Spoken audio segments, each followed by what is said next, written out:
لو تناهيتم إلى سر الحياة وصنعتم كائنا حيا نرى لم نزد إلا يقينا بالإله لم نزد إلا يقينا بالإله. خلاصہ یہ کہ کسی دوسرے مسلک کے پیچھے نماز پڑھنا، دیکھو مسلک کوئی بھی ہو، اگر توحید پرست ہے، کافر نہیں ہے تو نماز ہو جائے گی، لیکن اگر کافر ہے تو نماز نہیں ہوگی. اب کافر کسے کہتے ہیں؟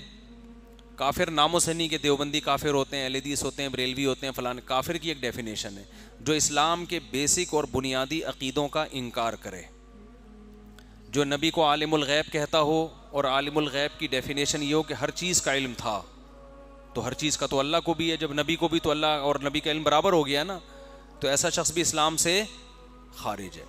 ٹھیک ہے نا. اسی طرح جو کہتے ہیں نبی ہر جگہ حاضر ناظر ہیں بغیر کسی تعویل کے، دو ٹوک لفظوں میں سب کچھ اپنی قبر سے ہر جگہ دیکھ رہے ہیں، ہر چیز کا ہر وقت علم رکھتے ہیں، تو یہ تو اللہ کی صفت ہے، تو اس سے بھی انسان اسلام سے خارج ہو جاتا ہے.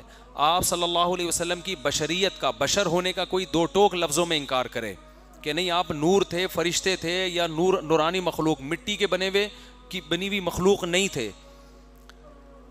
انسان جو ہے نا، لوازمات جو گوشت پوش کا ہوتا ہے نا انسان، تو اگر کوئی آپ کے بشر ہونے کا انکار کرے بغیر کسی تعویل کے، یعنی کوئی گھماتا نہیں ہے. بعض لوگ کہتے ہیں آپ بشر نہیں تھے، لیکن جب ان سے پوچھو تو بات گھماتے ہیں کہ وہ اس لحاظ سے بشر تھے مگر اس لحاظ سے نہیں تھے، تو وہ پھر گھماتے ہیں بات کو.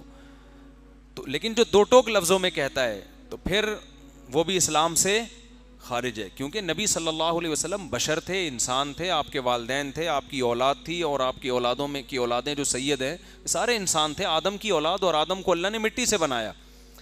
تو یہ جو بیسک چیزیں ہیں، یا مشکل کشا سمجھنا، اور مشکل کشا کا جب معنی پوچھو تو یہ کہنا کہ اللہ نے آپ کو اختیارات دے دیے، آپ جب چاہیں جس کی بگڑی بنا سکتے ہیں، اللہ نے آپ کو سارے اختیارات دے دیے ہیں، تو یہ بھی کفر ہے.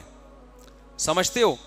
تو اگر کوئی یہ عقیدہ رکھتا ہے، چاہے وہ دیوبندی ہو، چاہے اہل حدیث ہو، چاہے بریلوی ہو، تو اس کے پیچھے نماز نہیں ہوگی.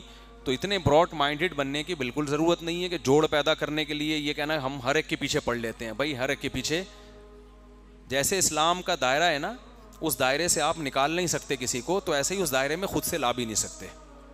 زبردستی اس میں گھسنے کی بھی کسی کو اجازت نہیں ہے. ایک باؤنڈری ہے اسلام کی، اس باؤنڈری کے خیال کرنا پڑے گا. ہوا و حرص والا دل بدل دے، میرا غفلت میں ڈوبا دل بدل دے.